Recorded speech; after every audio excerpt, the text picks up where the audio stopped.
Well, one of the things that gets so much attention, especially on the left, about the Affordable, Reliable, and Clean Energy Security Act is that it redefines natural gas and nuclear as sources of green or clean energy.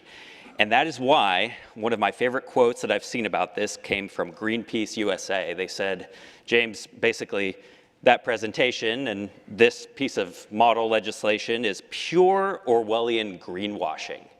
Pure Orwellian greenwashing is what we're talking about today, apparently.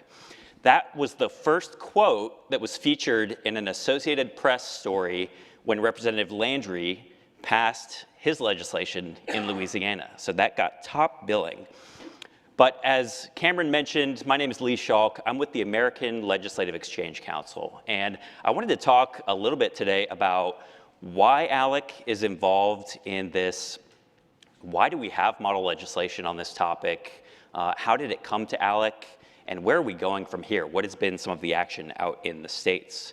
So ALEC, by way of background, we have been around since 1973. So we're a 50-year plus organization. We are known for three core principles: limited government, free markets, and federalism. We like to say that the policies that we work on at ALEC are for all Americans. Whether that's on energy policy, of course, all Americans can agree we want affordable, reliable, clean energy. We want secure energy.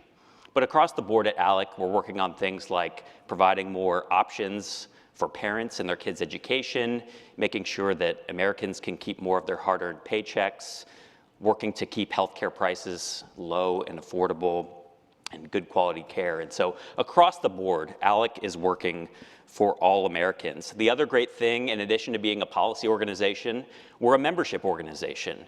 And so we bring together members of the public and private sector. And that includes many folks that you've interacted with here at this conference, including James and Cameron, Representative Landry. We bring the public and private sector together to develop trusted policy solutions for the states. Of course, I should have led with that. ALEC is focused on state-level public policy. A 50-state organization, we spend a lot of time in state capitals sharing our trusted policy ideas, sharing our essential policy solutions. And of course, we also want to amplify those ideas here in Washington, D.C., because that third core principle of ALEC, federalism, we believe that balance of power has been tilted too heavily towards D.C. We want to get that power back to the states. Another core part of what we're doing at ALEC is fostering competition between states. And that's what's so fun about working on state-level public policy.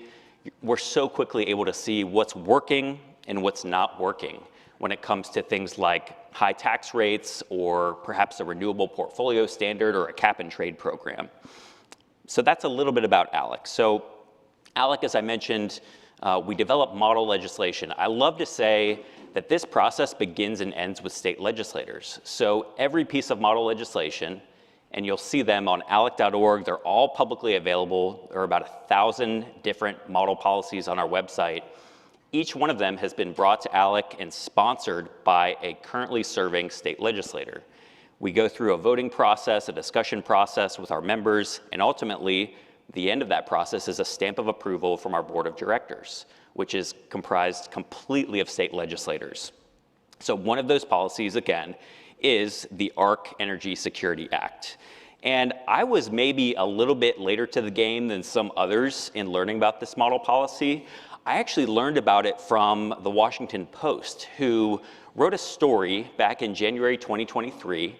And I'm reading this story because it's in my alerts for ALEC mentions. And the story said that the American Legislative Exchange Council and other groups was distributing this piece of model legislation and advancing the narrative that natural gas is clean, and that we did this at our conference. And I'm sitting there reading this story, and I'm like, well, this is pretty interesting, because one, that didn't happen. We're not doing that. We don't have this as a piece of model policy. But two, that's actually a pretty interesting idea. I mean, some of us might know this, but the EU and Germany, they actually, even before this article was written back in 22, they had said that natural gas should be viewed as a source of clean energy. So some interesting ideas. And I talked to our energy team at ALEC at the time, and I said, you know, this is obviously not an ALEC model policy, but maybe it should be. Maybe we should talk about it a little bit more.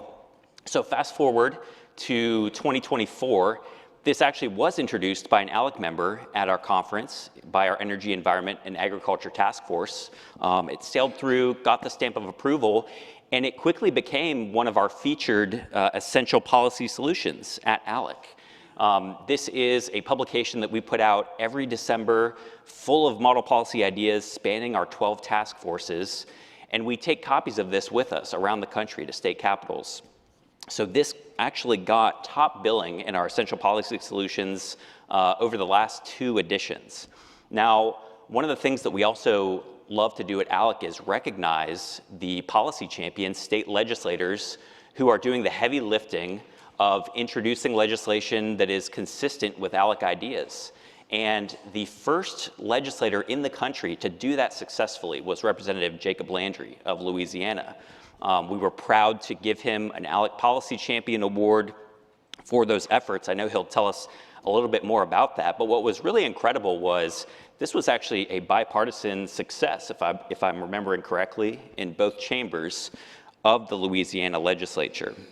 And let me just say that this model policy, this piece of model legislation at ALEC, as James talked about so eloquently, it was developed in response to growing concerns from state legislators around the country about our rising energy costs, grid reliability risks, increasing demand, particularly from data centers and advanced manufacturing. And so the goal of this policy was clear: to create a standardized definition of affordable, reliable, and clean energy that states could use when evaluating energy policy and siting decisions. And so ARC truly reflects ALEC's broader approach, which is market-driven energy policy rather than mandates that can increase costs or reduce dispatchable generation. Now, Cameron, I know, may have some Q&A about this. We'll talk a little bit about the momentum that we're seeing out in the states. But it truly has been remarkable to watch this take off. Many ALEC members, many of our friends have taken the bull by the horns and introduced legislation. We've seen this in states like Ohio with Senator George Lang, in Kentucky with Senator Steve West introducing the model, West Virginia, I believe it was Delegate Bill Ridenhour, Elias Coop Gonzalez, New Hampshire with Representative Janine Nodder, in Oklahoma with Senator Michael Bergstrom. The list goes on and on. We've seen this introduced, and so the conversation is taking place right now. We're starting to see the legislation move, but there's so much to learn from this, and I'm really excited to continue this conversation with you all this afternoon. The last thing that I'll say is that at ALEC, we produce a lot of 50-state rankings, reports, and publications. I mentioned, of course, our essential policy solutions. You can find this model policy and many others in that report at alec.org. But we also just released our energy affordability report for the 5th year in a row. And this report includes a number of model policy recommendations, including ARC. What we found by and large was that throughout this report, states that have fewer regulations tend to enjoy lower electricity costs. Shocker. And you can see here 1 through 5, North Dakota coming in on top, Louisiana, number 2 for electricity affordability, followed by Nebraska, Oklahoma, and Wyoming. And then the bottom states for affordability, you've got New England on there, you've got California, which actually, their electricity costs are more than 3 times that of North Dakota, as well as Hawaii. But continental United States, California being the most expensive. Here's a map you can see of our rankings, least affordable to most.